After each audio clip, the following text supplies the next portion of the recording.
Hi, everyone. This is Aaron Goldstein. Thank you for joining today's webinar. We will get started momentarily, so just give us just a few minutes.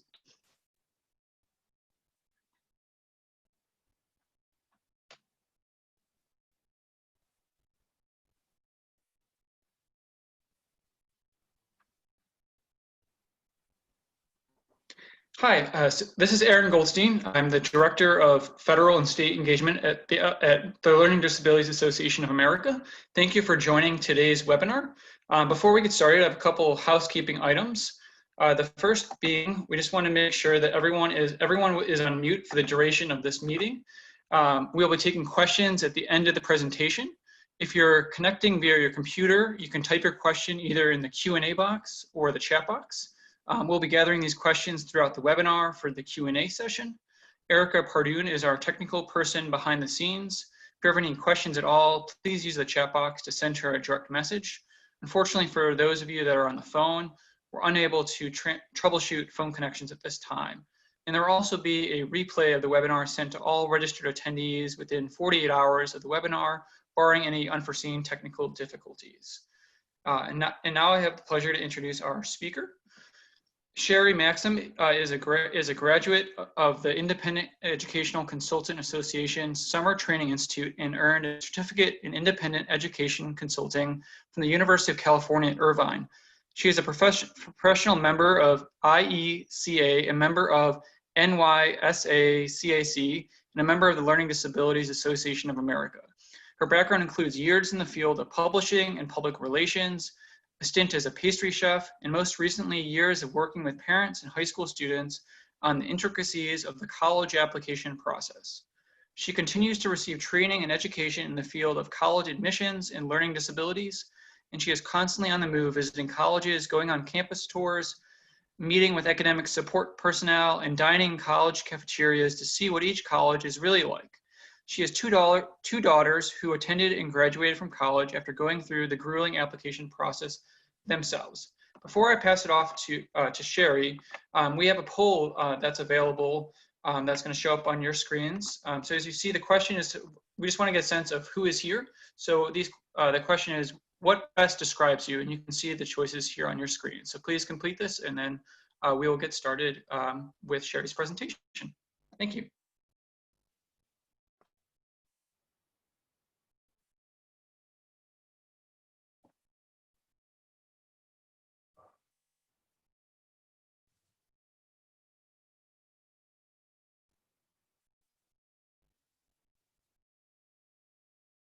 Okay, Erica, do you have the results of the poll? I do. It looks like that we're pretty evenly split between other professionals and other at 34 and 32%. And the next one is parents of a 12th grader are 14%. We've got a couple high school guidance counselors, a couple of teachers, but it appears to be mostly other professionals. Great. Okay. Thanks.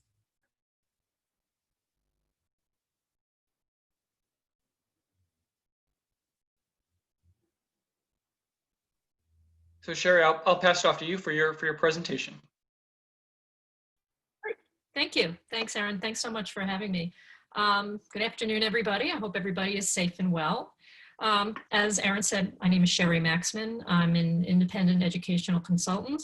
And just a little bit more about my background. I have a daughter who's now 28 who has learning disabilities. And when we were going through the college application process, I really found it very difficult to find the information I really needed. It was tough, and it's not something people really talk about. So my goal in the end was to become the person that I really wish I had had to talk me through this process, because there's so much to know and not a lot of easy ways to find all this information in one place. So I put together this presentation that I call the top 10 things to know about applying to college with a learning disability, to give you sort of a to give families and teachers and professionals a roadmap when working with a student, whether it's your child or somebody at your school or someone else's child who has a learning disability, about the process of applying to college. I'm going to go through this fairly quickly and leave lots of room and lots of time for questions at the end, because there's always lots of questions. And just to note about sort of the timing of this, you know, somebody asked if I was going to change the presentation at all due to what's going on, obviously, in the world and in college admissions now. honestly, there's not that much that changes when it comes to college and learning disabilities, with a few exceptions, which I'll certainly talk about. So certainly the first one is standardized tests. Standardized tests do matter, but not that much. And this has really sort of come into play now. So overall, without taking into consideration what's happening now, what I tell families is, I really like this illustration because it shows you that, there's so many different kinds of students who are expected to learn and take tests the exact same way. And more colleges are realizing that. And kind of honoring that by becoming test optional. So there are more than 1,000 colleges who, before this, were already test optional, and you can look at fairtest.org, which gives a list of all those colleges. So many, a lot that you might not have heard of, but so many that you have heard of. And to me, this really shows that colleges are acknowledging that you can't really judge a student's, academic worth or academic strengths by a Saturday morning test. One thing I do tell families to keep an eye out for is what I call test optional conditional schools. So there are colleges that will tell you if you don't submit test scores, then we are going to want an extra letter of recommendation, or you have to write an extra essay, or you have to submit a graded paper. So there may be some conditions. And the best way to find that out is when you go to fairtest.org. If you click on the name of a school that's on that list, it will tell you if there are any other requirements. And most schools don't have them, but this, again, is something, like many of the things I'm going to cover, is something that families should know about beforehand. So I've always advised families to have their children prep for and take the tests no matter what. Because even though there are so many test optional schools, I wouldn't want to see a student miss out on being able to apply to a school that does require the tests. Because when they require tests, that's the bottom line. I've done a lot of research on this. I've worked with students who haven't taken the test, and I've called schools and said, is there any other way? And they say, no, we require the test of everyone. But I do say, don't take don't prep for the test at the sacrifice of your schoolwork, because the transcript is the first and most important part of your application that the admissions counselors will look at. So there have been some changes to this, as we all know. As we all know, many schools are becoming test optional for the upcoming year. So one of the things that counselors like myself are telling families is test optional doesn't mean test blind. So it doesn't mean that if you can take the test and get a good score on it, that can help you in the application process. So I am still advising students, if they can, to prep for and take these tests.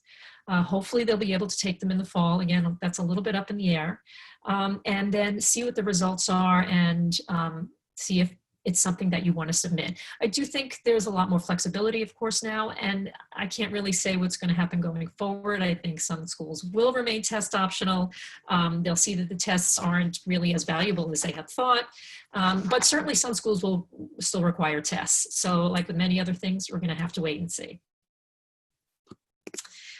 So documentation, on the other hand, matters very much. And I recently amended this to say most of the time. So of course, when we're talking about documentation, we're talking about a neuropsychological or a psychoeducational exam. So if you go on the website of any college and you look under disability services, they will tell you exactly what they're looking for in terms of documentation, the specific psychological tests. It's really fairly standard among colleges. Most of them want the tests to be fairly recent, within the last 2 or 3 years, because they want students who have taken the adult version of these tests. Now, the reason why I say most of the time is because I've recently visited colleges and spoken to disability services personnel, and I've said to them, I see on your website what your documentation requirements are. Is there any wiggle room? And it's been interesting to see how many colleges will say yes. They'll say, well, if there's documentation from 8th grade, and then there's some sort of letter or something that shows the accommodations a student has gotten in high school, that will do. Some of them will look at an IEP, even though on their website they say they won't. So I find it very interesting, and I think what they're doing is acknowledging that it can be a huge burden, certainly financially and in terms of time, to get an updated neuropsych in 10th or 11th or 12th grade. So the bottom line to this is that I think it's very worthwhile to email, or even better, pick up the phone, call disability services at the school that a student is interested in applying to, and asking. And again, they'll tell you, either we're very strict and we require A, B, and C, or they'll say, well, we like to receive the documentation, but it's okay if you submit something else, or it's okay if we have a conversation when the student comes to school. So with many things in college applications, it really depends from school to school. So that phone call, I think, is really worth making. The process for getting documentation in college is very different than the process in high school. And I think this is something that families really need to understand. So certainly there are laws about this that a lot of people may not be aware of, like the Individuals with Disabilities Education Act. Guarantees persons with disabilities a free and appropriate public education. So that's what governs K through 12 when it comes to getting accommodations in school for learning disabilities. So once you're in college, that goes away. And instead, what takes its place is the Americans with Disability Act. It's Section 504 of the Rehabilitation Act. So again, that's kind of intended to equal the playing field and prevent discrimination. We're going to talk about this more in a minute. You should also be aware, families should be aware of the Family Educational Rights and Privacy Act, which is a document, it's a law that protects the privacy of students' educational records. So a student has to give their approval to have their high school share their educational records with colleges.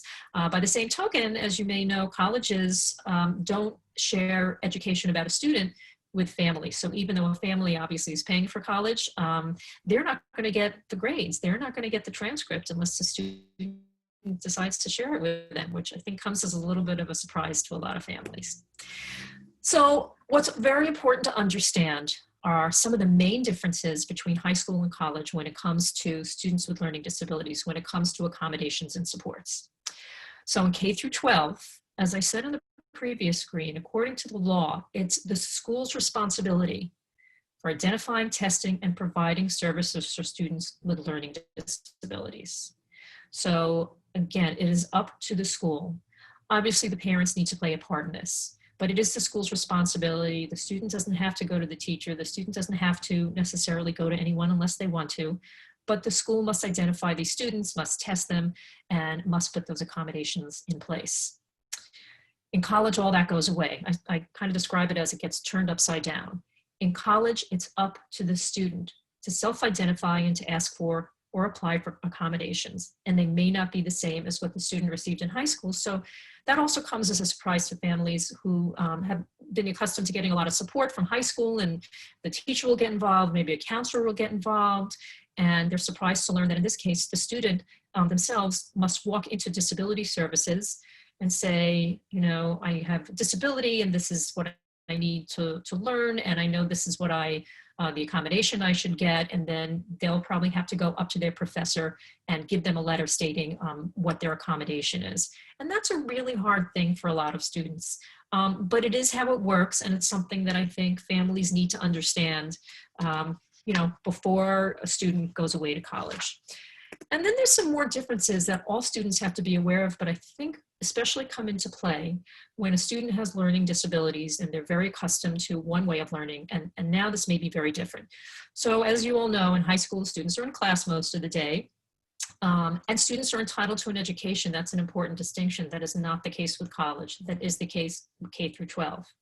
Oftentimes in high school, it's up to the teachers to remind the students about tests and assignments and papers and due dates, and the classes are meeting pretty much every day, so the teacher is in constant contact with the students. Also in high school, there are course modifications that students can get. I do speak to a lot of families who aren't really quite sure what that means. They're not sure how that's different from a regular class, and they certainly don't understand all the time that that may not happen in college. So that's something else that's really important for families to understand. Frequent tests, if you remember in high school, a lot of times you got tests maybe every week, and they covered whatever you learned that week. So it's a little easier to study for that. And one of the most important things about high school that will change in college is that the school day is structured. So I know that's gone a little bit out the window the last couple of months, but of course, in general, the school day is extremely structured. The students, obviously gets up at the same time every morning. They have more or less the same classes every day. They have school the same hours every day. They have, a certain schedule after school. So the school day, both in school and even outside of school, is very, very structured with parents and teachers to help with that structure. And what families need to remember is in college, this is all pretty radically different. So in college, students spend far less time in the classroom. And for a student who's really used to that structure of high school, that can be really, really difficult. So at first they might think, wow, I have so few time in the class, or so little time in the classroom. I've got all this free time. And they need to understand that it's not free time. The general rule of thumb is for every hour spent in the classroom, a student will need to spend about 3 hours of classroom work outside the classroom, of reading, of writing, of doing various assignments. So it sounds like a lot of free time, which it is, but it's free time that needs to be used in a smart way. So for students who have executive functioning challenges, this transition, as you can imagine, can be really, really, really challenging. And we're going to talk a little bit further on about some accommodations and supports that are available in college. So in college, the faculty really expect the students to keep track of their assignments and their exams. And generally, they will give students a syllabus the first week of class. And it's really up to the student to figure out, okay, I need to study, this many weeks for this exam. And I have one paper in the middle of the semester, one paper at the end of semester, and I've got a plan around that. And again, that can be really, really challenging for students with executive functioning issues. There are fewer tests. There might be 1 or 2 big tests per semester that's going to cover a lot of material. Very different than high school. Very, very different. It takes a lot of getting used to. And of course, students have to manage their own time. Another way that college can be different is many colleges work on a semester schedule so that you have the fall semester and the spring semester.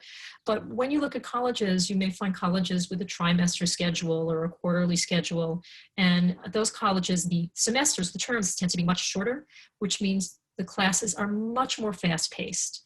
And I think that's something else to take into consideration, depending on the student you're working with or the student you have and what their challenges are. So by law, students are mandated to provide reasonable accommodations. So you see reasonable in quotation marks. So that is open to a lot of interpretation. They can reject requests if they would fundamentally alter the nature of a course. So if you're taking a foreign language class, you're not going to be accommodated by not taking a foreign language. They can reject requests that create an undue financial or administrative burden, which kind of feeds into the next one. They're not going to provide a personal service or an aid, which obviously is a big expense and is something that's very individual for students, per student. So here are the more commonly requested accommodations, and some of these may be very familiar to you. If you work with students with learning disabilities or have a child with learning disabilities, extended time for exams, reduced distraction, exam sites, note takers, which are other students in the class who take notes for students. They then hand those notes to disability services, and disability services distributes those notes, and nobody knows who writes the notes and nobody knows who gets them, so it's all anonymous. Readers or laptops for exams. By the way, by readers, that generally means a computer that reads a test out loud. It's not a person or a teacher, which I know some students I work with are accustomed to that. In college, it's generally done by computer. A single dorm room is an accommodation. So sometimes a student who really needs a lot of their own personal space, a lot of downtime because of their disability, they can get a single dorm room. Priority registration, which can be really helpful if you're at a school where classes really tend to book up. Reduce course load, especially during the first semester. I think this can be a really good accommodation because that first semester is really very challenging, which again, I'll talk about a little later on. Do keep in mind that that's usually for the first semester or two. And generally a student needs to carry a certain course load in order to qualify for things like on-campus housing and sometimes financial aid. So it's not something that can go on indefinitely, but I think it's a great thing to ask for if it's appropriate in the first semester or two. And sometimes you can get professors' notes, not all their notes, but you can get some of their notes for class, and that can be really helpful for some students as well. Students don't have to identify themselves as learning disabled on their college applications, but in some cases, it can help explain things about their school records. I get a lot of questions about this from families. One of the interesting things I've seen is that oftentimes a parent feels that it's just the best topic for a student to write about. They work so hard, they've overcome so much, and now they've done so well in school. That's all great. But then I hear from the student that they don't want to write about that. they don't identify with their LD as much as maybe their parents think they do, or as their parents do. And it's not a bad thing one way or another, but particularly when it comes to a college essay, it's really got to be the student's decision. So when I first started doing this work, I attended a workshop or a class of some kind where the person teaching said, you know, learning disability should always be the subject of your, you know, college essay. Okay. And then soon after that, I went to another talk where the person said, the student should never write about their learning disability in a college essay. So I'm like, So what I've concluded since then is that there's really no right answer. So there's a couple of ways to go about this. A student can write about their learning disability in their Common App essay. There's also in the Common App an additional information section, which can be for anything a student feels is not reflected in the rest of their application. And a very brief to the points explanation of a learning disability and the accommodations a student uses can be very, very appropriate. When it comes to writing the actual essay, as with many things you write for a college application, a lot will depend on how you write it. So for example, one of my students I'm working with now, he's a junior, he's been working on his essay, and he actually wrote it about how he was very worried when he started remote learning, but he finds that when he structures his time the way that he needs to, he actually does much better, and he didn't realize that about himself so much. And he didn't mention his ADHD in the essay at all. And then I even had to say to him, you have ADHD, right? Because he didn't mention it, but he really just talked about, you know, a way that he kind of found his strength without mentioning this learning disability. I have another student a few years ago, an art student, and she wrote her essay about what inspired her art. And she said she was inspired by the fact that she's adopted, by the fact that she's Asian, and by the fact that she has a learning disability, which made it hard for her to read. So she would make up stories and pictures in her head, and that really inspired her art. So I love that. That was completely her idea, by the way, not mine. I love that because it showed how it's a part of her story. It's not her whole story. If it is a student's whole story, then great. I'm just saying that I think there are a lot of different ways to go about it. And I often think it's better as part of the story and not necessarily the whole story. Also, a school counselor can also mention a student's learning challenges and how the student has worked with that in their letter of recommendation. I think that's how we handled it with my daughter, and that's a perfectly acceptable, great way to do it in conjunction with you and how, you know, the child feels about it. Colleges cannot and will not ask any disability-related questions during the admissions process. I get a lot of questions about that. You know, do we write something about it in the application? Is there a question? There is not. With very few exceptions, there are some colleges with comprehensive academic support services that you apply to at the same time that you apply to the school. So then sort of all bets are off. So there's nothing that you can't say. And SAT and ACT scores will never indicate extra time or an alternative date that students will take it. They used to, so you may hear that there's something on the ACT or the SAT test scores that indicates that the test was taken under different circumstances, not anymore. I say here transcripts will not indicate the presence of a disability. That should be the case, but you may want to check with your child's school. But it should not, and it's certainly not a given that it will be on there. It's critical for students to know what their learning challenges are, how to explain them, and what kind of support they need. So this is a really big one. When I visit disability services offices, when I visit colleges, one of the things I hear from almost everyone is that a lot of students come into disability services and they say, well, I know I have a learning disability, but I don't know what it is. And I know I get accommodations, but I don't know why. I guess that's okay, but think how much more empowering and really how important it is for student to be able to say, okay, this is my learning challenge, and this is how it affects my learning, and this is the support that I need. And I think that a lot of parents are really afraid to talk to their students about this, which I understand being the parent of a child with a learning disability. But I think it's much more empowering than families realize. I also think, and I know a lot of, pretty much every professional I speak to agrees with me, that if a child is old enough to go to college, they are old enough to know how they learn. They're old enough to know what their challenges are, what their strengths are. And what I always recommend is that somebody sits down with the child and goes through their neuropsych or their psychoeducational evaluation with them. I know it's scary, but I also know how important it is, and again, how empowering it is. Never, the parents should never do this. Never, never, never. Too much emotion involved. But preferably the person who has done the evaluation. I think we had my daughter's a teacher at school, her support room teacher do this with her resource room teacher, anyone who knows the student and is comfortable with the student. Because there's always good stuff in there. There are wonderful things about every child who gets evaluated, and the student should know that as well. But they should also know that it's not because they're not smart. It's not because they're dumb. It's because their brain works differently. This is how it works. And this is the support they need in order to do well in school. I can't quite emphasize this enough. And again, I talk to families about this all the time. It's something to think about if you have a child with a learning disability, and it's something to talk to families about if you work with families with learning disabilities, with children with learning disabilities. Just really like this slide. I can imagine that there are a lot of students who feel that way. So the best way to find out about accommodations and supports at a college is to call and ask or meet in person with support staff on campus. So I spend an awful lot of time doing this, and I encourage parents to do this all the time.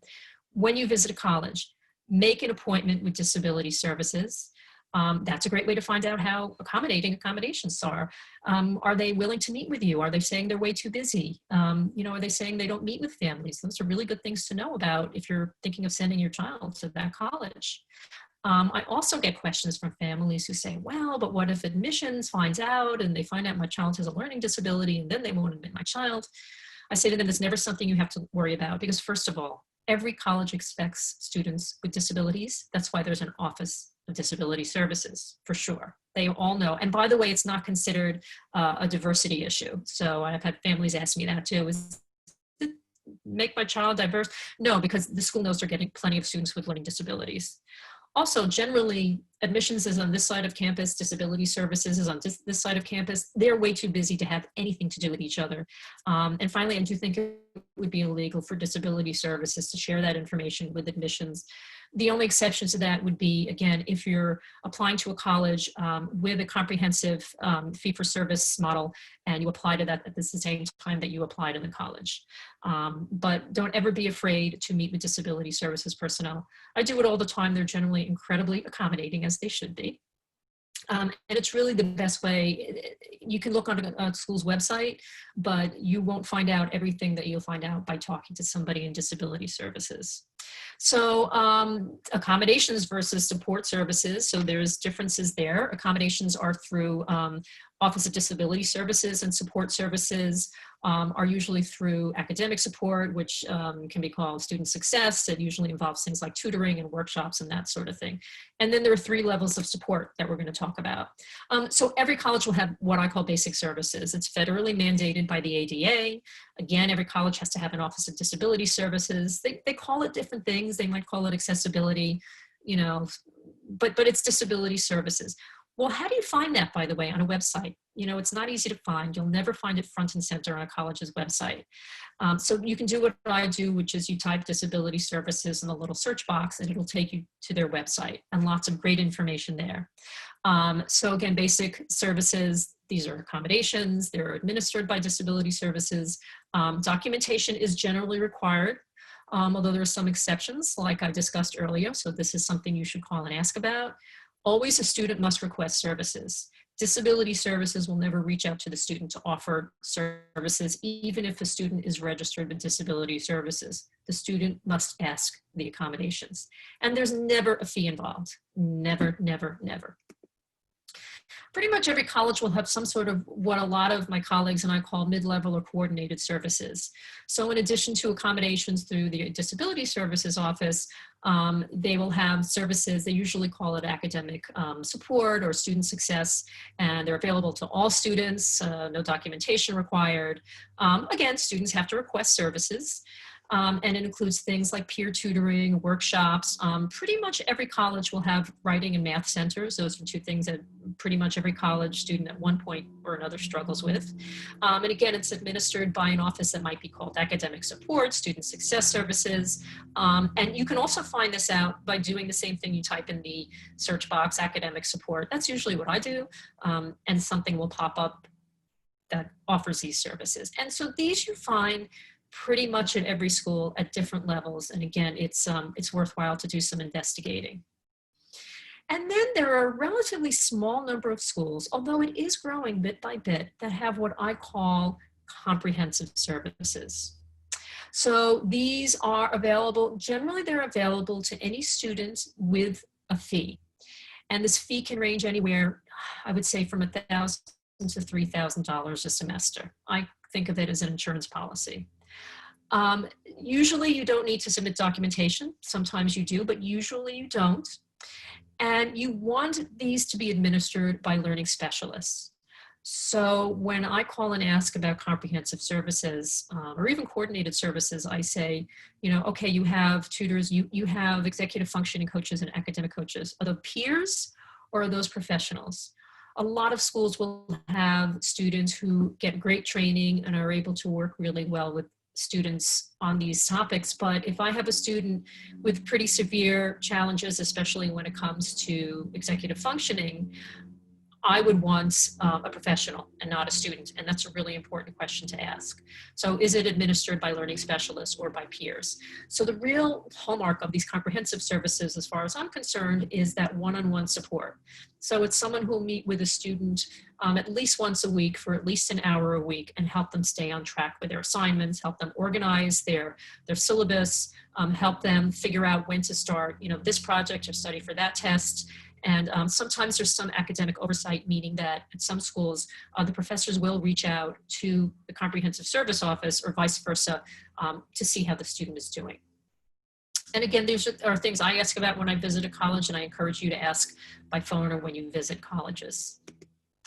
Here's an important one that a lot of families ask about. Colleges will sometimes allow course substitutions, waivers almost never. So don't even mention the word waiver when you talk to disability services. I don't. I just threw it in there because to tell you not to ask about it. So what I do, a couple of things that I do is I will go online and check the graduation requirements for a college, because there's generally some sort of math and some sort of foreign language requirement. There are colleges with what they call open curriculums, and those are great, and those very well may not require a math or foreign language. There are some colleges that just don't require them at all, and many, many schools will give a student some sort of course substitution if the student has some sort of documentation that says that there's a reason why they shouldn't be required to take a foreign language. However, I think families really need to understand that this is not a given, even if a student had this waiver in high school. So colleges, this would be called a change to the curriculum, and colleges are not required to make these changes.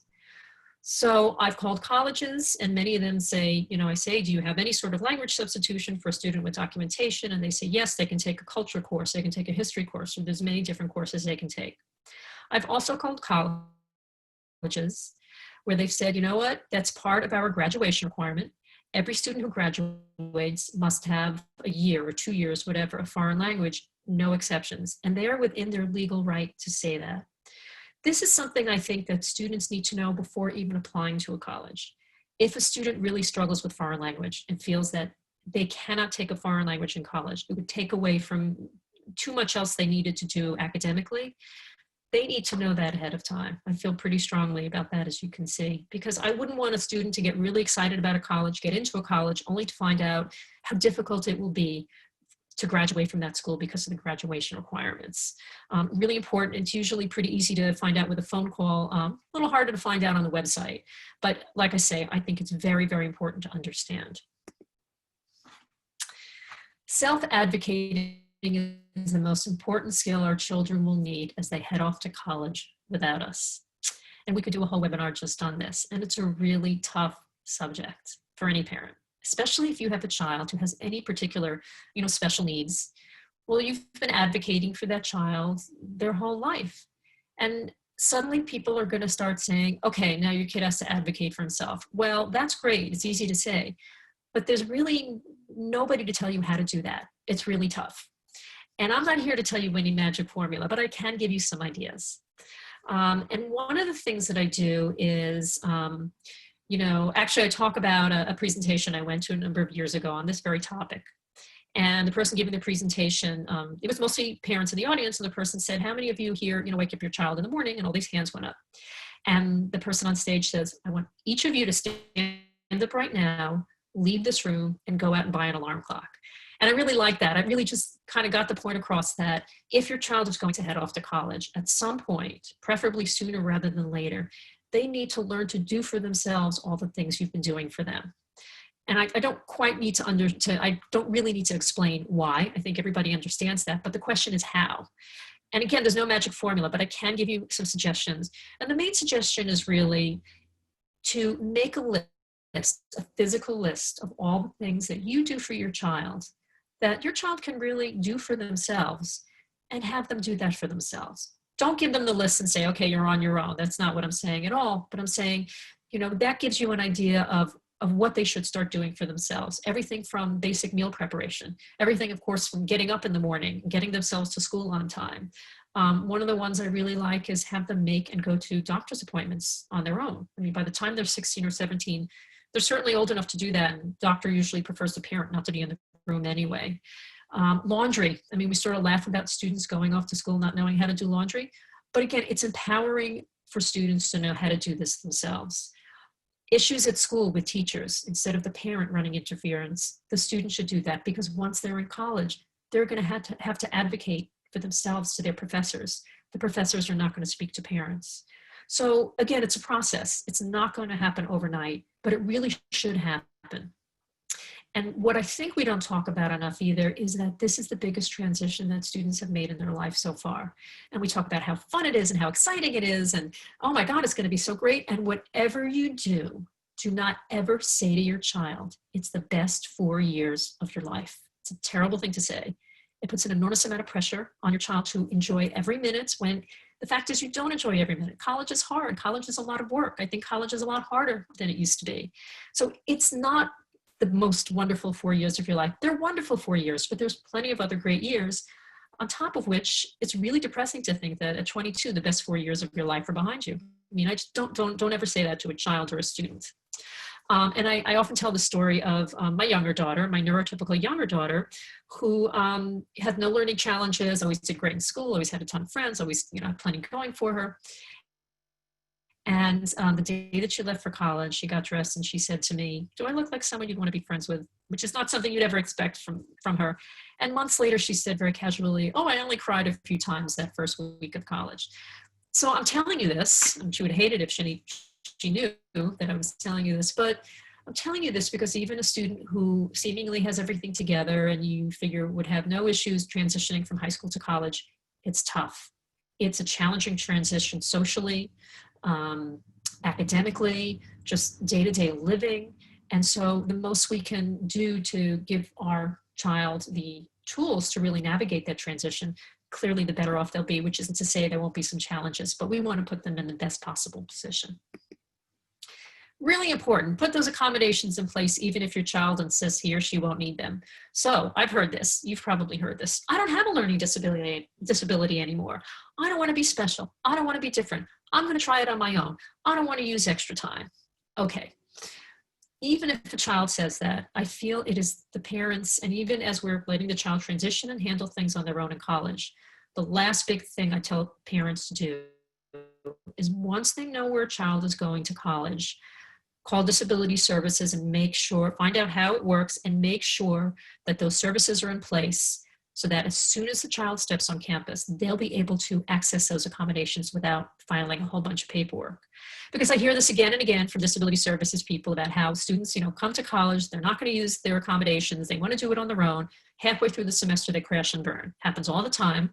But at least if they need accommodations, they can get them right away without, again, having to go through paperwork and jump through hoops. So really important for parents to do that. I tell them to do it when the child decides May 1st where they're going to college, May 2nd, just get it done, get it out of the way, find out about documentation so that it's something that the family doesn't even have to think about later on, except I do encourage families when they drop their child off at college to visit Disability Services office, see where it is, make sure your child feels comfortable going. There's no excuses. So those are the last things I feel a family needs to do, but it's really important. So needless to say, the goal of all this is to set your child up for success. That's what this is all about. Again, that transition from high school to college is challenging, but if you have a child or a student with real learning challenges, it's more complicated, there's more challenges. And the more you know ahead of time, the better. I was recently a panelist as a parent this week, actually earlier this week, on a panel about this very topic. And the moderator said to me, can you tell us the one thing that you wish you had known before your child went to college or before she went through the college application process? And I said, there's not one thing I wish I knew, I just wish I had known it sooner. This isn't information that we hear very often or very early on. So I think if you're a professional, then the sooner you can share this information with families, the better. And if you're a family, just being here and listening now is a great step. And, now is really the time to start working on all this with your child. So we want them to be successful. And honestly, the colleges want them to be successful. So let's do everything we can to make that happen for them. So those are my 10 steps. I would be thrilled to take questions now. Okay, everyone, just a reminder, you can ask your questions in the Q&A section so we can get them answered. I do have several chat people that have said thank you it's a fantastic webinar and have asked about a replay. Yes, a replay will be coming your way via the email you registered with within 48 hours. So that being said, I've got 2 questions right now. And again, if you have a question, please type it into the Q&A section for us. First question is, do you recommend gap programs if a student's not ready to go to college? If so, do you have any favorites for students with learning disabilities? I think a gap year is a great idea. Now, let me make a distinction because families do ask about this. There's a gap year and there's a PG, a postgraduate year. And there's a real distinction. So a gap year is not academic. A gap year is usually some sort of service program or a travel program or a work program. And it's a great time for a student to mature, to take a break from school. Most colleges love it because they get a more mature student a year later. There has been supposedly a rush some people thought there'd be a rush for students to take gap years now. I don't really know if that's going to happen. But in terms of great programs, there's so many, so it's very hard for me to say right now, but what I would recommend is look up the Gap Year Association, because that's a great place to start in terms of a search. There are programs for students, specifically for students with learning challenges. Again, they're not academic, which I'll talk about in a minute. So there's tons of information on that website, and they also have fairs, like college type fair, gap year fairs, where you can get lots of great information. Actually, one that off the top of my head is called SOAR, S-O-A-R. So that's got a lot of great stuff in it about if you want to look at what sort of a typical, if there is a typical gap year program for students with learning disabilities. If you have a child who really needs to work on their academics between high school and college, that is a postgraduate program, and that's usually based at a boarding school. Could be another great option if you really feel that your child wants to, bone up on their academic skills. But I think either is great if your child is on board with it. Yeah. Okay, another question. I think you went through part of this. It was asked early on in the webinar, but just to reiterate, are there different levels of support at colleges? I know there are some that offer more comprehensive programs for a fee. Very much so. So again, you have your basic level, which is administered through disability services, and then you have your mid-level or coordinated services, which are available at every school and includes things like tutoring and workshops and a writing center. And then there's what I call comprehensive service, which is fee-based and really has somebody work one-on-one with a student. And by the way, the goal for these comprehensive programs is not to hold your child's hand for 4 years of college. They're really teaching skills to the students so that possibly by sophomore, junior, or senior year, they won't need nearly as much support. So a lot of people ask, well, is there a list of these colleges? There's not really a list, so, but I like to give an example of a college that has the kind of support I'm talking about, and there's a number of them. It's a small number relative to the number of colleges, but there are a number. So you can look at a place like Curry College, which is a small liberal arts college in Massachusetts. I think it's in Milton, Mass. And they have a program called PAL. I always forget what it stands for, PAL. So that's, I'm not endorsing it for anybody's child in particular. So, but I am pointing it out as a good example of a college with a comprehensive academic support program, so that you can see what I mean when I say comprehensive academic support. Yeah. Okay, our next question is there a difference in services between a community college and a larger university? You know, there really isn't. You know, again, when it comes to so first of all, when it comes to accommodations, it's quite standard from school to school in terms of the accommodations. Some might make it a little easier to access them, but no, there isn't a difference. And I've seen some community colleges that have really good, if not comprehensive, support services, just a lot of great support for students. And again, you find this out by looking up on their website or by calling and asking. Additionally, what I want to mention is that I hear from families sometimes, oh, I hear this college is really supportive. It must be good for my child with learning disabilities. And my answer to that is they're supportive, and then there's the support services your child needs.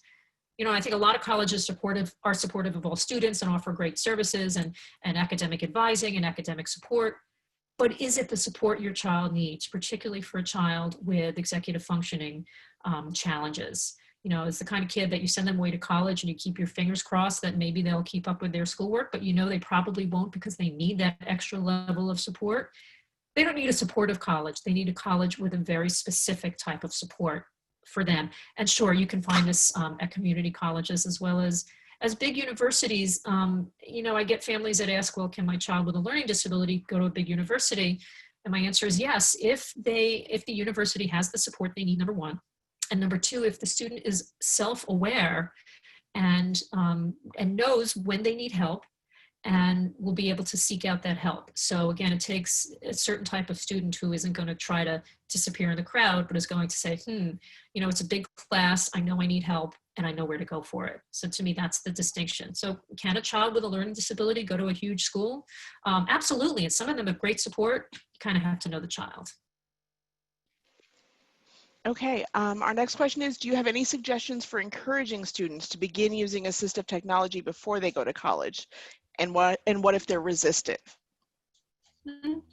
I think what might be helpful is if there's someone that the student trusts outside the family.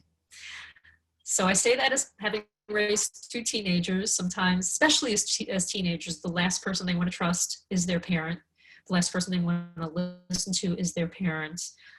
Oftentimes, I believe there's somebody at school, whether it's a teacher or a counselor, even a coach or someone who the student trusts and who you know the student will probably listen to if you can engage that person. It could be a student's, so almost anyone, again, outside the family that the student trusts. Do you have, or perhaps a relative who works in a school or has some experience in this field? You know, there are executive functioning coaches. You know, if you want to spend the money on that, it's money well spent, but it's not everybody has the money for that. There are terrific executive functioning coaches. You can find them usually through tutors or a tutor. A tutor is another great person to help a child through this. What is tough, I mean, it's a good question because it can be really hard to get a student to use the support that they really need. I think when they're in college, a lot of them realize that they don't want to fail out of college, so they'll use that support. You know, and what will sometimes happen, quite frankly, is a student will fail out of college and they'll realize either they have to really step up their work or perhaps it's not the right college for them and they need a college with a different level of support. So back to the original question, I think if you can engage someone outside the family through school or somewhere else that the student trusts to get the student on board, it could be a lot more successful than trying to get them to listen to us as their parents. Okay, our next question is, in addition to support offered on college campuses, have you had success with outside college support services for executive function students? What outside I services have. do you like for exploring academic support services at various colleges? So I think what the question is asking about is executive functioning support, say, um, these days it's pretty much virtually. So it's a good question. What I have been telling families is, you know, if you really can't, if the student really can't find a school that has the support they need, but you know they want a particular type of school or a particular program and they can't find a school that has both. I mean, these things are important. I mean, it's not just about the support services. So more and more, there are various tutoring companies and other companies and learning specialists who are doing this virtually. And it's as if they're on campus. And listen, now we're all used to doing everything virtually, so it's not a leap at all. And they will work just like we're talking now, or just like somebody on campus will work with them. They'll have the student syllabus. They'll work with the student on their executive functioning. They'll help the student with their organization. So yes, now there are a lot of people out there. There's not, you know, there's not one central company. There are individuals. I would say a good bet is to, if you know any tutors, and pretty much everybody at some point knows some sort of tutor, whether it's an ACT tutor, an SAT tutor, a subject tutor, or go through your school. You can ask them. Certainly, you know, you could email me if anybody has a really specific question. Feel free to email me, and I can put you in touch with people. But there are really terrific people and companies who do this now. And I think it's a great service for a student who really needs the support, but for whatever reason can't find the right school that has that support they need. And again, we're all doing everything virtually now, so it really does work. But you do have to have a student who is involved and a student who is committed to the process, of course. Okay, our next question is, do you know if a college will waive ACT or SAT scores for admissions for students with disabilities? They will not. So again, I've done research on this. If a school requires it, they will not waive it for any reason. I had a student a number of years ago who, for reasons that weren't quite clear to me, just absolutely refused to take these tests. So I spent some time calling some of the schools on her list saying, listen, she's not taking the test. Can she submit A, B, or C? Can she do this? Can she do that? They said, no, this is our requirement. So the colleges, just like they're allowed to require students to take a foreign language, they are allowed to say, this is our requirements. It doesn't matter if your student has a learning disability, et cetera, et cetera. Seemingly the only thing that's getting rid of that requirement is COVID-19. And that's not because the schools don't think that the tests are important, by the way. It's because it's getting too difficult for students to have equal access to these tests, and there's still so much that's unknown. So that's why the schools are doing it. Again, I hope a lot of them realize that it's a good thing overall. But no, it's never a reason why a student can get a waiver for SAT or ACT test. Okay, our next question is, are tutoring services at a college different than the disability support services? They tend to be, yes. So sometimes if you talk to disability services, they may say, you know, if a student needs tutoring, we can help them a little bit. But by and large, tutoring will fall under academic success or academic support services, whereas accommodations are with disability services. So again, you would get accommodations like extended time, distraction-free test taking, note taking through disability services. And then you would get academic support services through, again, academic support, student success. So there'll be two different offices. Sometimes they'll have a lot of contact at a college. Sometimes they won't. It really depends very much on the college. Another question that you might want to ask if you're asking, I ask this sometimes at disability services and they know. Sometimes I ask support services, are there peer supports or peer tutors, or are there professional tutors? Peer tutors are usually really very, very good.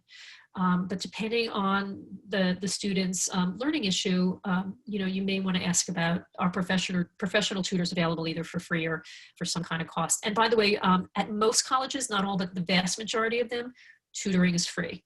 Tutoring is free for everybody. But they're administered mostly by two separate offices. Okay, our next question is, are students generally allowed to record lectures? I believe they are, and again, that's going to depend from school to school, and that's also an accommodation. So even if I believe even if a professor would prefer that a student not record a lecture, I think a student can get an accommodation that says that they can. I think these days more and more lectures are being recorded, so it may not be much of a point, but I think for the most part these days students can record lectures. They do need a professor's permission, but I think they can do that. Okay, our next question is have you ever used AccuPlacer in place of ACT and SAT testing for admissions? I don't think, no, I think when colleges, you know, my understanding is AccuPlacer is really mostly for once the student is admitted to college. It's not before they're admitted, it's once they're admitted, it's to figure out what level class to put them in the college. So it's not part of the application process. I've never heard of it being used as part of the application process. So it's not a substitute for the SAT or the ACT. Okay, our next question is, how can high school special ed teachers best prepare students for college? That's a great question. And again, I feel like none of us do that enough. I think a lot of what we talked about today, they need to talk about very frankly with students. They need to very much go over the differences between high school and college, both in terms of how you get accommodations, what those accommodations might be, all the differences in general between high school and college in terms of the lack of structure, less class time, more unstructured time. The structure is a big factor. And the fact that it is always up to the student to reach out for help. I would also emphasize, this is when they're getting a little bit closer to graduating, to use their professors, to go to professors' office hours. Again, this is a little further down the road. And maybe in preparation for that, start talking to their teachers more. Because, you know, once you're in high school, then I think a student should be the one to talk to their teacher rather than the parent. And once they get to college, and again, this is another difference between high school and college, professors don't really talk to parents. They talk to students. So that comes under the whole self-advocating piece. Self-advocating, you know, we can't overemphasize the importance of that. So those are some of the things that I would, as a special ed teacher, or even a college counselor, if possible, to talk to students about. And I think it's a conversation that whether a student has a learning disability or not, everybody needs to know these differences. And we just don't talk about it enough. Okay, and that actually appears to be all of our questions. So I would like to thank everybody for attending. Thank you, Sherri, for presenting and giving us an awesome presentation. There have been several comments about how wonderful this is. Yes, there is a replay coming everyone's way within 48 hours, barring any massive technical issues. So thank you again, Sherri, and thank you everybody else for attending. My pleasure. Thank you for having me, Erica. And thanks everybody for attending. It was a real pleasure. Have a good night, everyone. Take care.